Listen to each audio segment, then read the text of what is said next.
চরম গ্যাস সংকটে নাকাল চট্টগ্রামের শিল্প কারখানাগুলো।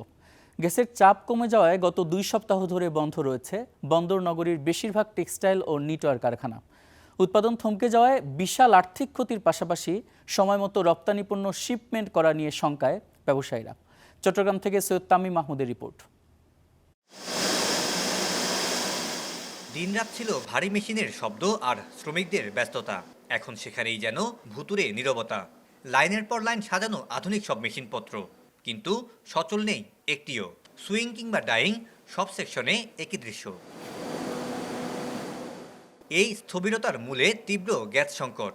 টানা 2 সপ্তাহ ধরে চট্টগ্রাম অঞ্চলের টেক্সটাইল ও নিটওয়্যার কারখানাগুলোতে মিলছে না উৎপাদন চালু রাখার জন্য প্রয়োজনীয় গ্যাসের চাপ। বয়লার সচল না থাকায় বন্ধ রয়েছে ওয়াশিং ও ডাইং এর মতো জরুরি প্রসেসিং কাজও। এখানে প্রি ট্রিটমেন্ট করার লাগে, আপনার ব্লিচিং করার লাগে, ডাইং করার লাগে, তারপরে ওয়াশিং করার লাগে। একটার সাথে আরেকটা প্রসেস কো-রিলেটেড।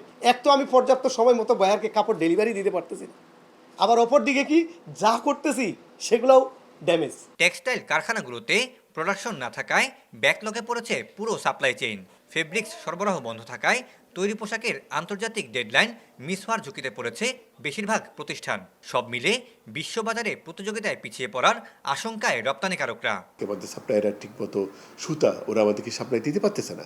কেন পারতেছে না? ওরা বলছে গ্যাসের জন্য আমরা চালাতে পারিনি। আমরা বলছি যে না, এগুলো সব সাময়িক সমস্যা, এই সমস্যার সমাধান হবে, তোমরা আমাদেরকে কাজ দিতে পারো। কিন্তু বাস্তবিক পক্ষে সেটা সম্ভব হচ্ছে কিনা সেটা কিন্তু সরকারকে তড়িৎ গতিতে সিদ্ধান্ত নিতে হবে। এছাড়া গ্যাসের পাশাপাশি চলমান বিদ্যুৎ সংকটও বড় দুশ্চিন্তার কারণ হয়ে দাঁড়িয়েছে রপ্তানিকারকদের জন্য। Syed Tamim Mahmud, star news, Chittagong.